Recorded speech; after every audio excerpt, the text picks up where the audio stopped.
বিশৃঙ্খলা না হওয়ার জন্য ইমাম হুসাইন আহলে বায়াতের ৮৩ জন সদস্য নিয়ে তিনি রওনা হয়ে গেলেন মক্কা শরীফের দিকে। যাইতে যাইতে যাইতে মক্কা শরীফের মধ্যে গিয়ে যখন উপস্থিত হয়ে গেলেন, কারণ হেরেম শরীফ এমন একটা নিরাপদ জায়গা যেখানে একটা ছোট্ট পিপিলিকা পর্যন্ত নিরাপদ আশ্রয়ে থাকে। আল্লাহু আকবার, খুব সুন্দর করে বসবাস করছেন হেরেম শরীফের মধ্যে ইমাম হুসাইন আহলে বায়াতের সদস্যদেরকে নিয়ে। আপনারা বলেন এখানে কি কোনো যুদ্ধের কথা আসছে? তাইলে দেখেন যুদ্ধ লাগায় কারা। বন্ধুরা আমার, বাবাজিরা, ইমাম হুসাইন যখন মদিনা শরীফ ছেড়ে চলে গেলেন, মদিনার অনতি দূরে একটা জায়গার নাম ছিল কুফা। নাম কি? এই কুফাবাসী মুসলমানরা এরা প্রথম অবস্থায় আহলে বায়াতকে খুব ভালোবাসা দেখাইতো, ভালোবাসতো।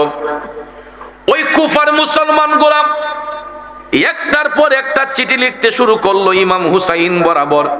প্রত্যেকটা চিঠির বিষয়বস্তু ছিল, হুসাইন আপনি আমাদেরকে না জানাইয়া আপনি কেন মক্কাতে চলে গেলেন? এখন আমরা কার কাছে বায়াত হইব? আপনি যদি আমাদের চিঠি পাইয়া না আসেন, বাধ্য হয়ে আমরা এজিদের কাছে বায়াত গ্রহণ করতে হবে। এজিদ তো ফাসিক, এজিদ মুনাফিক, আমরা চাই না এজিদের কাছে বায়াত হতে। কুফার মুসলমানরা চিঠিতে লিখে দিল, হুসাইন আপনি চিঠি পাইয়া কাল বিলম্ব না করে আপনি অতি সত্বর মদিনা শরীফের দিকে রওনা হয়ে যাবেন।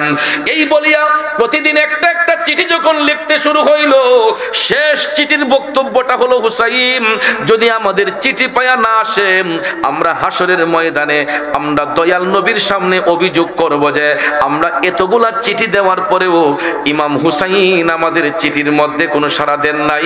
আমরা ইমাম হুসাইনের অবহেলার কারণে বাধ্য হইয়া এজিদের কাছে বায়াত হয়েছি, এই বলে আমরা দয়াল নবীর কাছে সাক্ষী প্রদান করব। বন্ধুরা আমার, বাবাজিরা, এই চিঠির মধ্যে ইমাম হুসাইন গুরুত্ব দিলেন, কারণ এই চিঠি যখন প্রতিদিন যাইতে শুরু করলো, কোন মুফাসসির বলেছেন ১৫০ চিঠির কথা, কেউ কেউ বলেছেন ১২০০ চিঠির কথা, তবে অধিক সংখ্যক মুফাসসিরিনে কেরাম ১৫০ চিঠির মধ্যেই গুরুত্ব দিয়েছেন বেশি। আল্লাহু আকবার কোন। অনেক লম্বা আলোচনা, কষ্ট হবে, দেখি কতদূর যাইতে পারি, কারণ এই কারবালার আলোচনা আমি করতে গেলে ভয় লাগে, কারণ অনেক লম্বা, ঘন্টার পর ঘন্টা চলে যায়। যে তোমার শিকারী তো আমার ঘরে, নাউজুবিল্লাহ কোন। কয় আগে ১০,০০০ দিরহাম পুরস্কার দিলে আমি ইমাম মুসলিম বিন আকিলের সন্ধান দিতে পারি। সে আমার মার ঘরে অবস্থান। কয়তে তুমি আগে নিয়ে আসো, তারপরে তোমাকে টাকা দেব। কয় আমি তো একা পারবো না, আমার লগে সৈন্যও দিয়ে দেন। তখন ৭০ জন এজিদের সৈন্য ইমাম মুসলিম বিন আকিলকে অ্যাটাক করার জন্য ৭০ জন এজিদের সৈন্য দিয়া দিল। এরা আইসা ঘরের চতুর্দিক বের দিলাইছে, ঘরের চতুর্দিক ব্যারিকেড দিয়ে ফেললো। সন্তান যখন তার মারে ডাক দিল, মা দরজা খুলো, মা তখনও জানতো না যে এখানে ষড়যন্ত্র আছে। মহিলা মনে করছে আমার সন্তান আসছে, দরজা খুললে সমস্যা কি। দরজাটা খুলে দিল। দরজাটা খুলে দেওয়ার সঙ্গে সঙ্গে ইমাম মুসলিম বিন আকিল খাটের মধ্যে বসা। এই সন্তানটা ঘরে না ঢুকার সাথে সাথেই দেখা যায় তার সঙ্গে যেই সেনাপতিরা ছিল, এজিদের সেনাপতিরা, এরা একটা একটা করে তীর মারতে শুরু করলো। যখন ইমাম মুসলিম বিন আকিলকে তীর মারা শুরু করলো, আর কি রক্ষা করা যায়, সঙ্গে সঙ্গে ইমাম মুসলিম বিন আকিল কোমর থেকে টান দিয়া তরবারিটা বের কইরা তিনি প্রতিবাদ করার জন্য দাঁড়াইয়া গেলেন। বন্ধুরা আমার, বাবাজিরা, ইমাম মুসলিম বিন আকিল যখন তরবারি নিয়ে নিজেকে সেভ করার জন্য দাঁড়াইয়া গেলেন, তিনি মুহূর্তের মধ্যে আঘাত গোলা ফিরাইতে ফিরাইতে একটা আঘাত ইমাম মুসলিম বিন আকিলের ঠোঁট মুবারক দিকে ঢুকে গেছে। রক্ত মুবারক গোলা টপ টপ করে পড়তেছে। এরপরে ভাইয়েরা আমার, ইমামদারদের তরবারিতে কেমন শক্তি দেখেন। এই ৭০টা এজিদের সৈন্যরে ইমাম মুসলিম বিন আকিল মুহূর্তের মধ্যেই কচুর মতো কর্তন কইরা ফেলেছে। ওরে একদিকে ছিল এক ইয়েজিদের দল, অন্যদিকে ছিল রাসূলের দল। মারহাবা মারহাবা বলে সবাই ইয়েজিদের উপরে হামলা চালায়।